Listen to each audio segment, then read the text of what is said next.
what you might not know about CTE.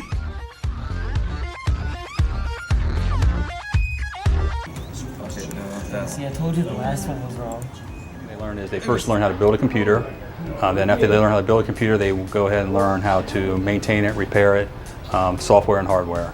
After that, we do networking as a level 2 program, networking and security. So the kids learn all about how networks are set up and then learn how to secure all the networks.